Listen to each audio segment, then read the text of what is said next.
भेजो, नौ उम्री की शादी, नौ उम्री की शादी, and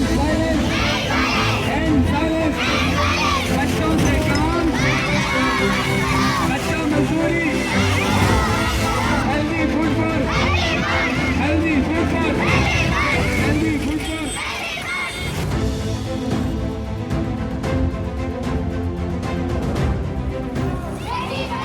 Beti Bachao, and silence, and silence, and silence.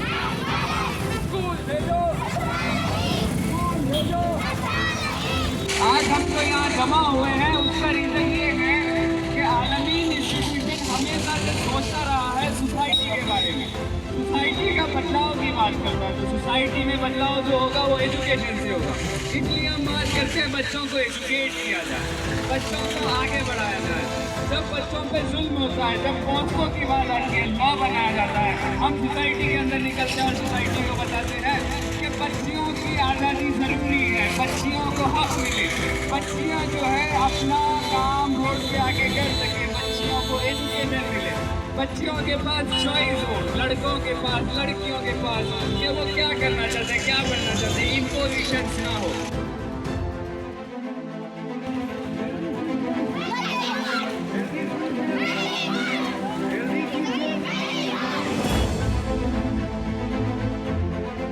School भेजो, स्कूल भेजो, स्कूल भेजो, हेल्दी फूड पर।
ಪ್ರಥಮದಲ್ಲಿ ಆರಾಧ್ಯ ಗುರುವರರನ್ನು ಸ್ಮರಣೆಯನ್ನು ಮಾಡಿ ಈ ಒಂದು ಸುಂದರವಾಗಿರುವಂತಹ ಅಲ್ ಅಮೀನ್ ಶಾಲೆಯ ಈ ಒಂದು ಶಾಲೆಯಲ್ಲಿ ಬಹಳ ಸುಂದರವಾಗಿರುವಂತಹ ಮಕ್ಕಳ ಹಕ್ಕು ಹಾಗೂ ಕೋವಿಡ್ ಬಗ್ಗೆ ಇವತ್ತು ಜಾಗೃತಿಯ ಕಾರ್ಯಕ್ರಮದಲ್ಲಿ ಭಾಗಿಯಾಗಿರುವಂತಹ ಹಿರಿಯ ಜೀವಿಗಳು ಯಾವತ್ತೂ ಕೂಡ ನಮ್ಮ ಜೊತೆ ಅನೇಕ ಕಾರ್ಯಕ್ರಮದಲ್ಲಿ ಹಂಚಿಕೊಂಡಿರುವಂತಹ ಈ ಒಂದು ಕಾರ್ಯಕ್ರಮದಲ್ಲಿ ಅತಿಥಿ ಸ್ಥಾನವನ್ನು ಅಲಂಕರಿಸಿರುವಂತಹ ಹಜರತ್ ಬಾಬಾ ಜಿಯಾ ಉಲ್ ಖಾನ್ ಅವರಿಗೆ ಅನಂತ ಪ್ರಣಾಮಗಳನ್ನು ಸಲ್ಲಿಸಿ ಒಂದು ಸುಂದರವಾಗಿರುವಂತಹ ಕಾರ್ಯಕ್ರಮದಲ್ಲಿ ಭಾಗಿಯಾಗಿರುವಂತಹ ಮಾನ್ಯ ಮುಖ್ಯ ಅತಿಥಿಗಳಾಗಿ ಆಗಮಿಸಿ ತಮ್ಮದೇ ಆಗಿರುವಂತಹ ಮಕ್ಕಳ ಬಗ್ಗೆ ಮಕ್ಕಳದ ಹಕ್ಕುಗಳ ಬಗ್ಗೆ ಅನೇಕ ವಿಚಾರಗಳನ್ನ ಸ್ವಲ್ಪ ಹೇಳಿದರೂ ಕೂಡ ಬಹಳ ಅರ್ಥಪೂರ್ವಕವಾಗಿರುವಂತಹ ಮಾತುಗಳನ್ನ ಆಡಿರುವಂತಹ ಯಾವತ್ತೂ ಕೂಡ ಈ ಒಂದು ಮಕ್ಕಳ ಮಹಿಳಾ ಮತ್ತು ಮಕ್ಕಳ ಕಲ್ಯಾಣ ಅಧಿಕಾರಿಗಳ ನಿಮಿತ್ತವಾಗಿ ಈ ಒಂದು ಕಾರ್ಯಕ್ರಮದಲ್ಲಿ ಬಂದು ಸುಂದರವಾಗಿರುವಂತಹ ಮಾತುಗಳನ್ನ ಆಡಿರುವಂತಹ ಶ್ರೀಮತಿ ಸೀಮಾ ಮೇಡಮ್ ಅವರೇ ಹಾಗೂ ಇನ್ನೋರ್ವ ಅತಿಥಿ ಗಣ್ಯರು ಆಗಿರುವಂತಹ ನಮ್ಮ ಮಾನ್ಯ ಸರ್ಕಾರಿ ವೈದ್ಯರಾಗಿರುವಂತಹ ಡಾಕ್ಟರ್ ತಾಜುದ್ದೀನ್ ಸರ್ ಅವರೇ ಹಾಗೂ ಮಾನ್ಯ ನಗರಸಭೆಯ ಅಧ್ಯಕ್ಷರಾಗಿರುವಂತಹ ತನ್ವೀರ್ ಮೇಡಮ್ ಅವರೇ ಹಾಗೂ ಈ ಒಂದು ಕಾರ್ಯಕ್ರಮದ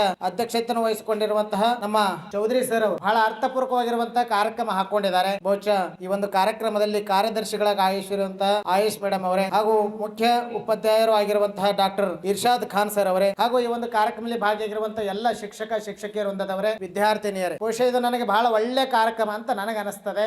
ಎಲ್ಲಾ ಶಾಲೆಗಳಲ್ಲಿ ನಡಿಬೇಕಾಗಿರುವಂತದ್ದು ಇದು. ಯಾಕಂದ್ರೆ ಮಕ್ಕಳ ಬಗ್ಗೆ ಅನೇಕ ಜನರಿಗೆ ಅರಿವು ಅಂತಕ್ಕಂಥದ್ದಿಲ್ಲ. ಮಕ್ಕಳ ಏನೇನೋ ಹಕ್ಕುಗಳಿಗೆ ಹೊಂದ್ಕೊಳ್ತಾರೆ. ಮಕ್ಕಳ ಮೇಲೆ ಏನಾದ್ರೂ ದುಷ್ಪರಿಣಾಮಗಳು ಆದವು ಅಂತ ಕೇಳಿದ್ರೆ ನಾವು ಯಾರನ್ನ ಹೋಗಿ ಹೇಳಬೇಕು ಅಂತಕ್ಕಂಥ ಬಹಳ ಸಂಕೋಚವಾಗಿರುವಂತ ಈ ಒಂದು ದಿನ. ಯಾಕಂದ್ರೆ ಇವತ್ತು ಏನಾದ್ರೂ ಸಮಸ್ಯೆಗಳಾಯ್ತು ಅಂದ್ರೆ ನಮ್ಮ ಸೀಮಾ ಮೇಡಮ್ ಅವ್ರು ಹೇಳಿದ್ರು ನೋಡಿ, ಬಹುಶಃ ಒಂದು ಏನಾದ್ರೂ ನೋವು ಆಯ್ತು ಅಂದ್ರೆ ನಾವು ತಂದೆ ತಾಯಂದ್ರಿಗೆ ಹೇಳಕ್ ಆಗಂಗಿಲ್ಲ, ಬಂಧು ಬಳಗಕ್ಕೆ ಹೇಳಕ್ ಆಗಂಗಿಲ್ಲ. ನಾವೆಲ್ಲ ಮಾಡ್ಬೇಕು ಅಂದ್ರೆ ತಕ್ಷಣನೇ 109 ಅದಲ್ರಿ 98 198 ಇದಕ್ಕೆ ಕಾಲ್ ಮಾಡಿದ್ರೆ ಸಾಕು ನಿಮ್ಗೆ ಏನು ಸಮಸ್ಯೆಗಳಾಗಿದಾವೋ ನಿಮ್ಮ ತೊಡಕುಗಳನ್ನ ಹೇಳ್ಕೊಳ್ಳುವಂತದ್ದು ಒಂದು ಸುಂದರವಾಗಿರುವಂತ ಅವಕಾಶ. ಹೌದಾ? ಹೀಗಾಗಿ ಮಕ್ಕಳು ಎಲ್ಲಾ ರಂಗದಲ್ಲಿ, ಮಕ್ಕಳು ಅಂದ್ರೆ ದೇವರ ಸಮಾನ ಅಂತ ನಾವೆಲ್ಲ ಹೇಳ್ತೇವೆ. ಇವತ್ತಿನ ಮಕ್ಕಳೇ ನಾಳೆಯ ನಾಗರಿಕರು ಅಂತ ನಾವು ಹೇಳ್ತಿದೀವಿ. ಸೀಮಾ ಮೇಡಮ್ ಅವ್ರು ಏನ್ ಹೇಳಿದ್ರು ಅಂದ್ರೆ ಇವತ್ತಿನ ಮಕ್ಕಳೇ ಇವತ್ತಿನ ಪ್ರಜೆಗಳು. ಇವತ್ತು ನೀವೆಲ್ಲ 18 ವಯಸ್ಸು ಇರುವ ತನಕ ನಿಮ್ಮ ಮೇಲೆ ಅಬಾಧವಾಗಿರುವಂತಹ ಒಂದು ಅದ್ಭುತವಾಗಿರುವಂತ ಕಲೆ ಇರ್ತದೆ. ಆ ಕಲೆ ಹೊರ ಹೊಮ್ಮಬೇಕಾಗಿತ್ತು ಅಂದ್ರೆ ಯಾವ್ದಾದ್ರು ಒಂದಕ್ಕ ಒಳಗಾದ್ರಿ ಅಂತ ಕೇಳಿದ್ರೆ ಸಮಸ್ಯೆಗಳಾಗಕ್ಕೆ ಸಾಧ್ಯ ಆಗ್ತವೆ. ಹೀಗಾಗಿ ಕಾನೂನು ಅಂತಕ್ಕಂಥದ್ದು ಎಲ್ಲರಿಗೂ ಕೂಡ ಅವಲಂಬನೆ ಆಗಿರುವಂಥದ್ದು. ಬಾಬಾ ಸಾಹೇಬ್ ಅಂಬೇಡ್ಕರ್ ಅವರು ಸಂವಿಧಾನವನ್ನು ನಮಗೆಲ್ಲ ಕೊಟ್ಟಿದ್ದಾರೆ. ನಾವೆಲ್ಲ ಸಂವಿಧಾನದ ಕುರಿತು ನಾವು ಎಷ್ಟೆಲ್ಲ ವಿಚಾರಗಳನ್ನು ತಿಳ್ಕೊಂಡಿದ್ರು ಕೂಡ ಕಡಿಮೆ ಇದೆ. 18 ವಯಸ್ಸು ಆಗೋದ್ರ ತನಕ ನೀವು ಯಾರು ಕೂಡ ಮದುವೆ ಆಗಬಾರ್ದು, ಬಾಲ್ಯ ವಿವಾಹ ಮಹೋತ್ಸವ ಅಂತ ಮಾಡ್ತಾ ಇದ್ರು. ಆದರೆ ಇವತ್ತು ನಾವೆಲ್ಲ ವೈಜ್ಞಾನಿಕವಾಗಿ ಮುಂದೆ ಬಂದೀವಿ. ಒಬ್ಬ ಕವಿ ಹೇಳ್ತಾನೆ, ಅವತ್ತಿನ ಕಾಲದಲ್ಲಿ ಹೇಗಿತ್ತು ಅಂದರೆ ಬಾಲ್ಯ ವಿವಾಹ ಮಾಡ್ತಿದ್ರು, ಶಾಲೆಗೆ ಕಳಿಸ್ತಾ ಇರಲಿಲ್ಲ, ಮನೆಯಲ್ಲೇ ಏನೇನೆಲ್ಲ ಕೆಲಸಗಳನ್ನು ಹಚ್ಚಿ ಕಾರ್ಮಿಕರಾಗಿ ಕೆಲಸವನ್ನು ಮಾಡಿಸುವಂಥದ್ದು ಒತ್ತಡ ಆವತ್ತಿನ ಕಾಲದಲ್ಲಿ ಇತ್ತು. ಇವತ್ತೆಲ್ಲ ಏನಾಗಿದೆ ಅಂದರೆ ಭಾಳ ಜಗತ್ತು ಮುಂದೆ ಹೋಗ್ತಾ ಇದೆ. ಇವತ್ತಿನ ಆಧುನಿಕ ಯುಗದಲ್ಲಿ ಎಲ್ಲರೂ ಕೂಡ ಅವರ ಜೀವನ ಶೈಲಿಯನ್ನು ಬದಲಾವಣೆ ಮಾಡ್ತಾ ಇದ್ದಾರೆ. ಹಾಗಾದರೆ ಏನಾದರೂ ಸಮಸ್ಯೆಗಳಾಯಿತು ಅಂದರೆ ನಿಮಗೆ ತಕ್ಷಣವೇ 1098ಗೆ ನೀವು ಫೋನ್ ಮಾಡಿದ್ರಿ ಅಂದರೆ ನೀವು ಏನು ಕಷ್ಟಗಳಾಗಿದ್ದಾವೋ, ಏನು ನೋವುಗಳಾಗಿದ್ದಾವೋ ಅವೆಲ್ಲವನ್ನು ಹಂಚಿಕೊಳ್ಳುವಂಥ ಒಂದು ಅವಕಾಶ. ಆದರೆ ಆ ಕವಿ ಒಂದು ಸುಂದರವಾಗಿರುವಂಥ ಮಾತು ಹೇಳ್ತಾನೆ, ಅವತ್ತು ಅವೆಲ್ಲ ವ್ಯವಸ್ಥೆಗಳ ಕಷ್ಟದಲ್ಲಿ ಏನೇನೆಲ್ಲ ಮಾಡ್ತಾ ಇದ್ದಾರೆ. ಆದರೆ ಇವತ್ತಿನ ಕಾಲದಲ್ಲಿ ಅವೆಲ್ಲ ಮುಂದೆ ಬಂದಿವೆ. ಪ್ರತಿಯೊಬ್ಬರ ಕೈಯಲ್ಲಿ ಮೊಬೈಲ್ಗಳಿದ್ದಾವೆ. ದುನಿಯಾಮೆ ಮುಟ್ಟಿಮೆ ಅಂತ ಹೇಳ್ತಾರೆ. ನಮ್ಮ ಮುಟ್ಟಿ ಒಳಗೆ ಜಗತ್ತನ್ನು ನೋಡುವಂಥ ಒಂದು ಅದ್ಭುತವಾಗಿರುವಂಥದ್ದು ಮೊಬೈಲ್ಗಳನ್ನು ಕೊಡಿಸಿದ್ದಾರೆ. ಆದರೆ ನಾನು ಹೇಳುವಂಥದ್ದು ಒಂದು ಅಂತ ಕೇಳಿದ್ರೆ, ಒಬ್ಬ ಕವಿ ಹೇಳಿದ್ದ, ಘರ್ ಮೇ ಟಿವಿ ಸೆಟ್ ಹೈ. ಅವ ಹೇಳ್ತಾನೆ ನೋಡ್ರಿ, ಘರ್ ಮೇ ಟಿವಿ ಸೆಟ್ ಹೈ, बैठने के लिए सोफा सेट है, दूर दूर से बात करने के लिए मोबाइल सेट है ना? दूर दूर से बात करने के लिए घर में टीवी सेट है, बैठने के लिए सोफा सेट है, दूर दूर से बात करने के लिए मोबाइल सेट है, फिर भी माइंड अपसेट है. ಇಷ್ಟೆಲ್ಲ ಇದ್ರೂ ಕೂಡ ಇವತ್ತಿನ ಮನುಷ್ಯನ ಮನಸ್ಸು ಹೆಂಗಾಗಿದೆ ಅಂತ ಕೇಳಿದ್ರೆ ಅಪ್ಸೆಟ್ ಆಗಿರುವಂಥ ಮನುಷ್ಯನ ಮನಸ್ಸು. ಇವತ್ತು ನಾವೆಲ್ಲ ಶಿಕ್ಷಣವನ್ನು ಕಲಿಬೇಕಾಗಿದೆ. ಇವತ್ತು ಮನುಷ್ಯನಾಗಿ ಹುಟ್ಟಿದ ಮೇಲೆ ಶಿಕ್ಷಣ ಬಹಳ ಅವಶ್ಯಕವಾಗಿರುವಂಥದ್ದು. ಶಿಕ್ಷಣದ ಬಗ್ಗೆ ನಾವೆಲ್ಲರೂ ಕೂಡ ಅಭಿಮಾನವನ್ನು ಪಟ್ಕೊಂಡು ಇವತ್ತು ಮದುವೆ ಆಗೋದಕ್ಕಿಂತ ನಾವೆಲ್ಲ ಶಿಕ್ಷಣ ಕಲಿತು ಮದುವೆ ಆಗುವಂಥದ್ದು. 18 ವರ್ಷದ ತನಕ ನಾವೆಲ್ಲರೂ ಕೂಡ ಶಿಕ್ಷಣವನ್ನು ಕಲಿಬೇಕು. ನಾವೇನೋ ಆಗು ಹೋಗುಗಳನ್ನು ತಿಳ್ಕೊಳ್ಬೇಕು. ನೀವೆಲ್ಲ ಮನೆಗೆ ಹೋಗ್ತೀರಿ, ಇಲ್ಲೆಲ್ಲ ಒಳ್ಳೆ ಶಿಕ್ಷಣ ಸಂಸ್ಥೆಯಲ್ಲಿ ನೀವೆಲ್ಲ ಸೇರ್ಪಡೆ ಆಗಿದ್ದೀರಿ. ಇಲ್ಲಿ ಅನೇಕ ಒಳ್ಳೆ ಶಿಕ್ಷಕರನ್ನು ಸೇರ್ಪಡೆ ಮಾಡಿಕೊಂಡಿದ್ದಾರೆ ಸರ್. ಆದರೆ ಸೇರ್ಪಡೆ ಮಾಡಿಕೊಂಡ್ರು ಕೂಡ ನಾವು ಅವ್ರ ಎಫರ್ಟ್ಗಳನ್ನು ಹಾಕಿ ನಿಮಗೆ ಕಲಿಸ್ತಾರೆ. ಆದರೆ ನೀವೇನು ಮಾಡಬೇಕು, ಇಲ್ಲೇ ಕಲಿತು ಇಲ್ಲೇ ಬಿಟ್ಟು ಹೋಗಬಾರ್ದು. ಮನೆಗೆ ಹೋಗಿ ರಿವಿಷನ್ ಮಾಡಬೇಕು. ಅದು ಭಾಳ ದೊಡ್ಡದು. ಒಬ್ಬ ವ್ಯಕ್ತಿ ಮೇಲಿಂದ ಮೇಲೆ ಮೆಲಕ್ಕೆ ಹಾಕ್ತಾ ಇದ್ದ ಅಂತ ಕೇಳಿದ್ರೆ ನೀವೇನಂತೀರಿ? ಬಾಯ್ಸ್ ಅಂತೀರಲ್ಲ, ಎಮ್ಮಿ ಬಾಯ್ಸು ಎಲ್ಲ ಕಡೆ ಹೋಗಿ ಮೈಕೊಂಡು ಬರ್ತದೆ. ಘಾಸ್ ತಿನ್ಕೊಂಡು ಬಂದ ಮೇಲೆ ಏನು ಮಾಡ್ತದೆ? ಸುಮ್ಮನೆ ಕೂಡ್ತದೆ, ಚುಪ್ ಬಿಡ್ತೇವನು ನೈ ಏನು ಮಾಡ್ತದಂದ್ರೆ ಮೆಲಿತಾ ಇರ್ತದೆ. ರಾತ್ರಿ ಹೊತ್ತು ಇಡೀ ಬಾಯ್ಸು ಎಲ್ಲ ಘಾಸನ್ನು ಮೆಲಿಯುವಂಥ ಕಾರ್ಯವನ್ನು ಮಾಡ್ತದೆ. ಹಾಗೆ ನಮ್ಮ ಜೀವನದಲ್ಲಿ ನಾವು ಏನು ಶಿಕ್ಷಕರು ಹೇಳಿರ್ತಾರಲ್ಲ, ಕೇವಲ ಅಷ್ಟೇ ಓದಬಾರ್ದು, ನಾವು ಮೇಲಿಂದ ಮೇಲೆ ಮೆಲುಕು ಹಾಕುವಂಥದ್ದು ರಿವಿಷನ್ ಮಾಡಿದ್ವಿ ಅಂತ ಕೇಳಿದ್ರೆ ನಾವು ಒಳ್ಳೆಯ ಈ ಶಿಕ್ಷಣ ಸಂಸ್ಥೆಯಲ್ಲಿ ಸೇರಿದ್ದು ಕೂಡ ಹೆಮ್ಮೆ ಅನ್ನಿಸ್ತದೆ. ಹೀಗಾಗಿ ಇವತ್ತು ನಿಮ್ಮ ಶಿಕ್ಷಕರು ಅಧ್ಯಕ್ಷರು ಒಳ್ಳೆಯ ಅವಕಾಶವನ್ನು ನಿಮಗೆ ಕೊಟ್ಟಿದ್ದಾರೆ. ಇವತ್ತು ಕೋವಿಡ್ ಬಗ್ಗೆ ನಾವೆಲ್ಲ ಜಾಗೃತಿಯನ್ನು ಮೂಡಿಸ್ತಾ ಇದ್ದೀವಿ. ಬಹುಶಃ ಯಾವ ರೀತಿ ಅಂದರೆ ಸೋಷಿಯಲ್ ಡಿಸ್ಟೆನ್ಸಿಂಗ್ ಮಾಡಬೇಕು, ಅದ್ರ ಜೊತೆಗೇ ಸ್ಯಾನಿಟೈಸರ್ ಹಚ್ಕೊಳ್ಬೇಕು, ಮಾಸ್ಕ್ ಹಾಕ್ಕೊಳ್ಬೇಕು ಅಂತ ನಾವೆಲ್ಲ ಹೇಳ್ತೀವಿ. ಆದರೆ ಇಷ್ಟೆಲ್ಲ ಮಾಡಿದರೂ ಕೂಡ ಮನುಷ್ಯನಲ್ಲಿ ಭಯ ಇರಬಾರ್ದು. ನಮ್ಮ ತಾಜುದ್ದೀನ್ ಸರ್ ಇದ್ದಾರೆ. ಕೋವಿಡ್ ಆಗಿ ಸತ್ತವರು ಅಂತವ್ರು ಭಾಳ ಕಡಿಮೆ, ಭಯದಿಂದ ಸತ್ತಿದಂಥವ್ರೇ ಹೆಚ್ಚಿಗೆ. ಹೌದಾ? ಹಾಸ್ಪಿಟಲ್ಗೆ ಹೋಗಿದ ಮೇಲೆ ಡಾಕ್ಟ್ರಿಗೆ ಸಾಕಷ್ಟು ಪೇಷಂಟ್ಗಳು ಬರ್ತಾ ಇದ್ದವು. ಅವರಿಗೆಲ್ಲ ಚಿಕಿತ್ಸೆ ಕೊಡುವಂಥ ಸಂದರ್ಭದಲ್ಲಿ ಏನಾದರೂ ಸಮಸ್ಯೆಗಳಾಯಿತು ಅಂದರೆ ತಕ್ಷಣವೇ ಒಂದು ಕೋವಿಡ್ ಆಗಿರುವಂಥ ವ್ಯಕ್ತಿ ಹೋದ ಅಂದರೆ ಅವನಿಗೆ ನೋಡಿ ಇವ ಭಯಪಟ್ಟು ನೂರಾರು ಜನ ಹೋಗಿರುವಂಥ ಕಾರ್ಯ ಆಗಿದೆ. ಆದರೆ ಯಾರೂ ಕೂಡ ಕೋವಿಡ್ ಆಗಿ ಸತ್ತಿರುವಂಥದ್ದೆಲ್ಲ ಭಯದಿಂದಲೇ. ಕೇವಲ 10% ಆಗಿರ್ಬೋದು, ಆದರೆ 90% ಏನಾಗಿದೆ ಅಂತ ಕೇಳಿದ್ರೆ ಭಯದಿಂದ ಅವರ ಸಾವನ್ನು ಅಪ್ಪಿದ್ದಾರೆ. ಹೀಗಾಗಿ ನಾನು ಹೇಳ್ತೇನೆ ಒಂದು ಮಾತು ಏನು ಅಂತ ಕೇಳಿದ್ರೆ, ಏಕ್ ಮೇಂಡ್ ಥಾ और एक सांप था, मेंढा एक मेंढा था, एक सांप था. वो नदी के सामने बैठे थे. बैठने के बाद एक आदमी आने के बाद किस लिए बोल रहे बोले तो कोविड हो के मरे सो बहुत लोग नहीं है, डर से मरे सो है सब लोग, बहुत लोग डर से मरे सो है. जिसलिए हमारा तनवीर मैडम कल परसों का दिन कन्नड़ में बात करे उन्होंने बसेश्वर चौक में, हम हिंदी में बात कर रहे हैं. इसलिए मेंढक क्या बोले, मेंढक आदमी को मारे तो आदमी मरते क्या रहते ना. सांप मारे तो विष किसके मुंह में रहते, सांप में रहते ना. वो दोनों क्या लगाए, शर्ती लगाए. एक आदमी आए थे, आने के बाद थोड़ा पाँव धोना था, तालाब में पाँव धोने के बाद जा रहा था. उन्होंने बोले तुम मारो, हमारा पास बहुत शक्ति है. सांप बोलने के बाद का वो मेंढक भी बोले हमारे पास भी शक्ति है. बोले उन्होंने शक्ति है बोले तो दोनों जिद्दी करने के बाद सांप एक एडजस्टमेंट करे. क्या बोले तो वो मेंढक तुम मारो आदमी को, आदमी जाना वैसे. और मेंढक बोले तुम मारे तो आदमी रहते, हम मारे तो मरते. बोले उन्होंने. कौन? मेंढक. एक आदमी आए, आने के बाद पहला क्या था बोले तो मेंढक का सांप का था. उन्होंने हाथ पाँव धोने के बाद जा रहा था, थोड़ा पानी में जाके सांप आदमी को मारे के बाद अब दिखना कौन, एक एडजस्टमेंट हो गए थे. तुम मारे तो हम दिखते, हम मारे तो तुम दिखना बोले थे. सांप मारने के बाद कौन दिखना? मेंढक दिखना. वो आदमी पाँव धोने के बाद जा रहा था, वो सांप मारने के बाद सांप पानी में चल गए. मेंढक वो आदमी क्या तो मारे बोल के देखे कौन था? मेंढक था. आदमी क्या सोचे, मेंढक मारे हम क्यों मरते बोल के उन्होंने धैर्य से उन्होंने अच्छे से घर को गए, नहीं मरे. दूसरा बार किसका था चार्ज? मेंढक का था. इसलिए वो आदमी दूसरा दिन और आए, हाथ पाँव धो रहा था. धोने के वक्त मेंढक वो आदमी को पाँव को मारे के बाद पानी में चल गए. देखे कौन? सांप. मरे कौन?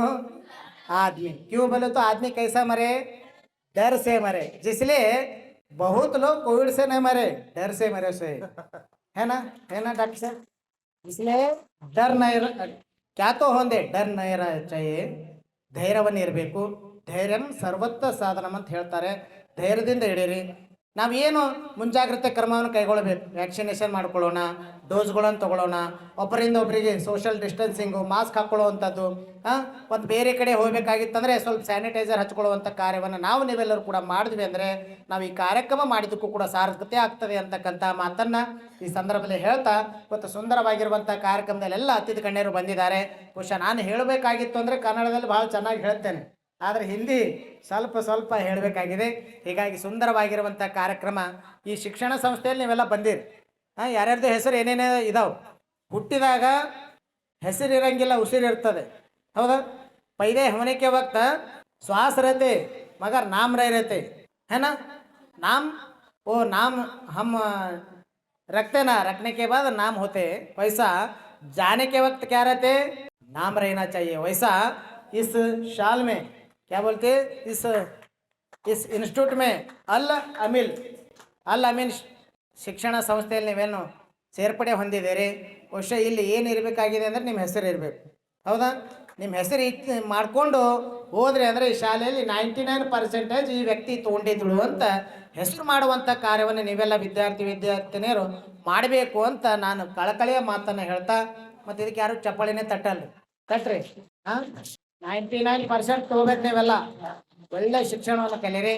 ಶಿಕ್ಷಣದ ಜೊತೆಗೇನೆ ಒಳ್ಳೆಯ ಸಂಸ್ಕಾರವನ್ನ ಕೊಡುವಂತ ಕಾರ್ಯವನ್ನ ಆಗ್ಲಿ ಅಂತಕ್ಕಂಥ ಮಾತನ್ನ ಈ ಸಂದರ್ಭದಲ್ಲಿ ನಿಮಗೆಲ್ಲ ತಿಳಿಸಿ ನಿಮ್ಮ ಜೀವನ ಸಾರ್ಥಕ ಬದುಕಾಗ್ಲಿ ಅಂತಕ್ಕಂಥ ಮಾತನ್ನ ನಾನು ಇಲ್ಲಿ ಬಂದಿದ ತಕ್ಷಣನೇ ಅಧ್ಯಕ್ಷರಿಗೆ ಭಾಳ ಖುಷಿ ಅನ್ನಿಸ್ತು. ಭಾಳ ಕಡೆ ಶಾಲೆಗಳಿಗೆ ಹೋಗ್ತೇವೆ, ಈ ಥರ ಜೋರಾಗಿ ಚಪ್ಪಾಳೆ ತಟ್ಟಂಗಿಲ್ಲ.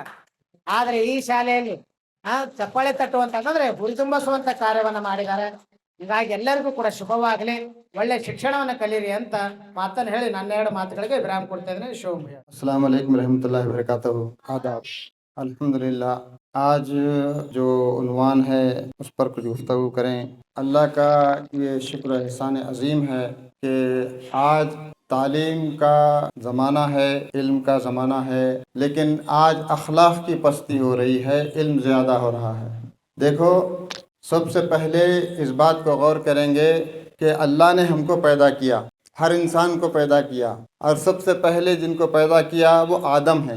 आदम को अदीमानो भी कहते हैं, इंग्लिश में एडम कहते हैं, उसी की सारी संतान है। तो हम सब हर कौम जो पैदा हुए हैं वो एक ही से पैदा हुए हैं, जिनको आदम कहते हैं और हव्वा कहते हैं। अब उसके बाद जब दुनिया चलती रही और अल्लाह ताला ने दुनिया में जिनको नबी रसूल पैगंबर भेजता रहा, जिसको अपने इसमें यहाँ की ज़बान में अवतार कहते हैं, यानी हम उसको नबी पैगंबर कहते हैं, वो दुनिया की हिदायत के लिए, अच्छाई पर चलने के लिए, बुराई को रोकने के लिए दुनिया में अल्लाह ने आदम को भेजा और 1,24,000 पैगंबरों को भेजा, जिसमें इंडिया में हमारे भारत देश में भी जो आए पैगंबर आए, पूरी दुनिया में आए, वो एक ही जो है बात कहते थे कि वो एक अल्लाह की इबादत करें और किसी पर जुल्म ना करें, किसी को ख़त्ल ना करें, किसी का दिल ना दुखाएं। मैं एक इम्पोर्टेंट एस्पेक्ट लेके आया हूँ, क्योंकि मैंने इतना अभी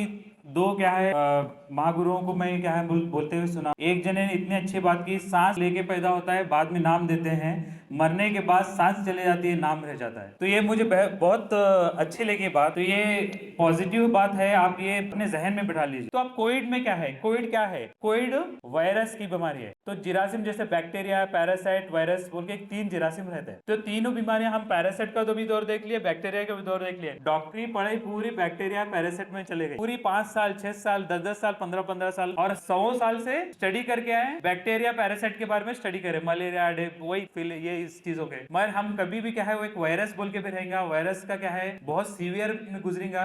कोई डॉक्टर जानता नहीं था, अब तो कोई पढ़ी करे नहीं थे। तो इस वजह से क्या हो गया, कोविड में सभी लाचार। तो एक ही फार्मूला क्या दिया कोविड में, प्रिवेंशन दिए। प्रिवेंशन कैसा करेंगे, मास्क लगाएंगे। सांसों से फैलने वाली वायरस था, इसलिए मास्क लगाने से सामने वाले को अगर किसी को हुआ है तो उसे फैलना नहीं, क्यों, हजारों के पॉपुलेशन, लाखों में पॉपुलेशन फैलना नहीं। तो सेकंड, डिस्टेंस मेंटेन करना, उसके चिपक के कोई बीमार है, कोई आंग गर्म है, उसके पास रहेंगे तो फैलते रहेगा। तो सोशल डिस्टेंसिंग, मास्क और हैंड सैनिटाइजर। वायरस क्या है, अगर इस पे पड़ा हुआ रहे तो हजारों साल तक इन्हें जिंदा रहता है वायरस। तो इसलिए हम अगर इस टेबल को टच करते हैं तो खाने से पहले हाथ की सफाई बहुत जरूरी है। तो क्लीनिनेस, सोशल डिस्टेंसिंग, सैनिटाइजेशन, तो ये कोविड का प्रिवेंशन पार्ट में आता है। और एक सबसे इंपॉर्टेंट, उसके बाद क्या, ट्रीटमेंट पार्ट। ट्रीटमेंट पार्ट तो कुछ नहीं था, ट्रीटमेंट में तो बहुत ही फेल हो गए हम लोग। डॉक्टर्स कम्युनिटी क्या है, जस्ट हम क्या कर रहे थे, बस एक कैसा है, चुप ऐसे ठहरे हुए रहे थे, सामने मरते हुए देख रहे थे, अब इन्हें मरा, अब शायद इन्हें मरता। तो यही चला। मुझे एक्सपीरियंस है, मुझे तजुर्बा है इस कोविड के 2 से 3 लेहर देख लिया मैं, कि उसमें सिर्फ और सिर्फ क्या है, जिसकी सेहती और दिमागी तौर से जो मजबूत था वही कोविड से बाहर निकला। अस्सलामुअलैकुम रहमतुल्लाहि व बरकातहू। आज जो आलमीन स्कूल में कोविड अवेयरनेस का जो प्रोग्राम किया जा रहा है, इस प्रोग्राम के स्टेज खुसूसी मेहमान हज़रत राजुद्दीन बाबा शेर सवार के जो अली हमारे जो साहेब हैं, और अनुभव मंडप के जो अप्पा जी हैं, और सीमा मैम हैं, और ताजुद्दीन डॉक्टर जो आपके डॉक्टर हैं और मेरे भाई हैं वो, और ये जो स्कूल्स के पूरे सर हैं, टीचर्स हैं, प्रिंसिपल हैं। ये कहना चाहती हूँ कि देखिए, हम बच्चे हैं, सबसे पहले बड़ों की इज्जत करना चाहिए, कोई भी बच्चे हो। और जब तक बच्चों के दिल में खुदा का खौफ नहीं होता, वो बच्चा बड़ों की छोटों की इज्जत नहीं करता। क्योंकि मैं ये कहना चाहती हूँ, ख़ासकर मैं लड़कों को कहना चाहती हूँ, देखिए माँ बाप की इज़्ज़त कीजिए, माँ बाप के साथ साथ जो पड़ोस होते हैं हमारे, उनकी भी इज़्ज़त कीजिए। ख़ासकर लड़कों से पड़ोस कहा जाता है कि बेटा ये दुकान से ला के दो, बेटा ये वो करो ये करो, पड़ोस बोलते हैं तो वो बच्चे सुनना चाहिए, क्योंकि वो बुजुर्ग होते हैं, वो बड़े होते हैं। रिश्तेदारी से भी ज़्यादा अपने पड़ोसों का हक़ है अपने पे।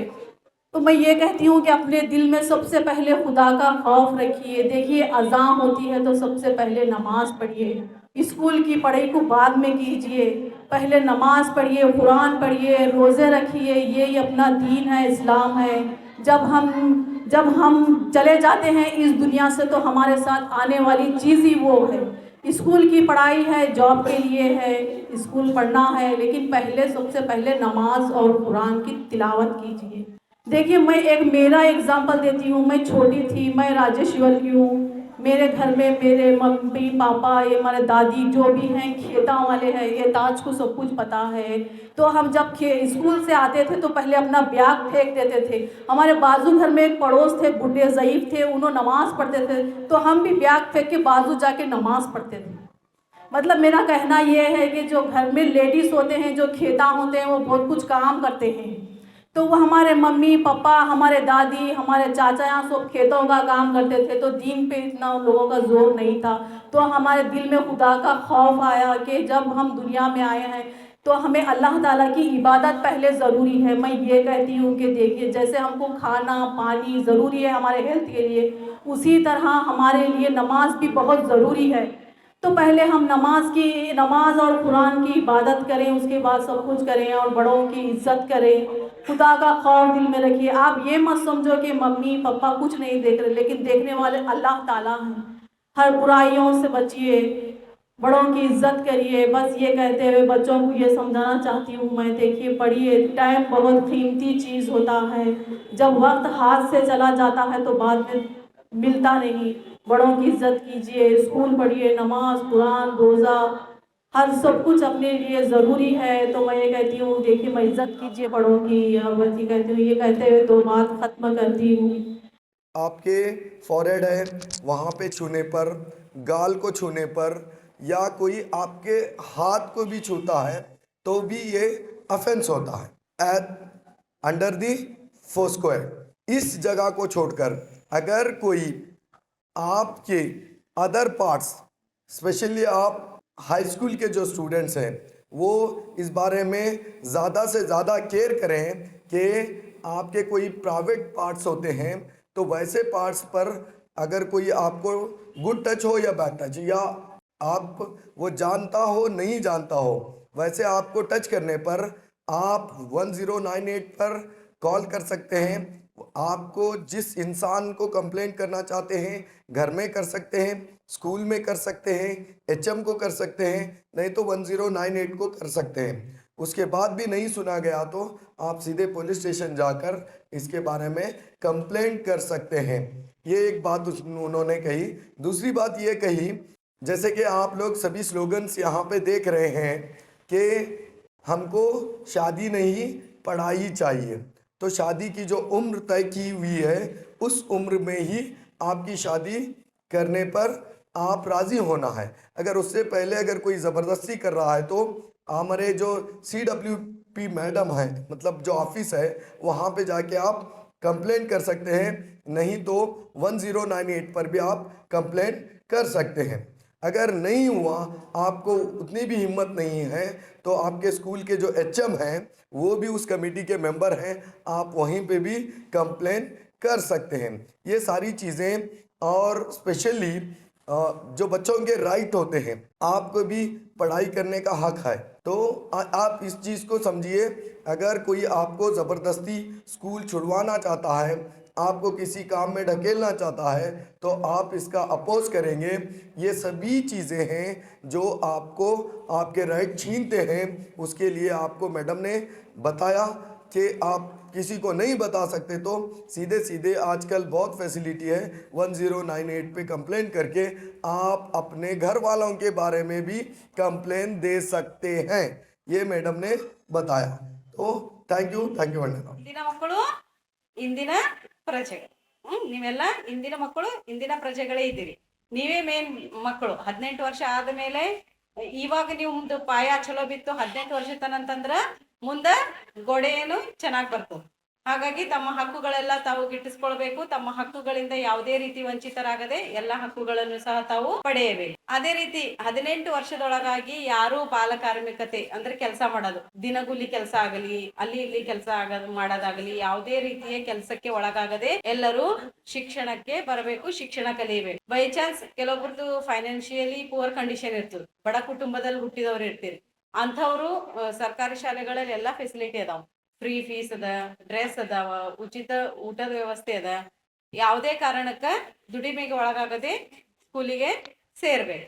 ಜೊತೆಗೆ ಅಂತಹ ಮಕ್ಕಳು ನಿಮ್ಮ ಮನೆಯ ಅಕ್ಕಪಕ್ಕದಲ್ಲಿ ಇದ್ರು, ಅಲ್ಲಿ ಇಲ್ಲಿ ಇದ್ರು ಅಂತಂದ್ರು ಸಹ ಅಂಥವರಿಗೆ ತಾವು ಶಾಲೆಗೆ ಸೇರಿಸುವಂತಹ ಸಾಮಾಜಿಕ ಸೇವೆ ಕೆಲಸನೂ ತಾವು ಮಾಡ್ಬೇಕು.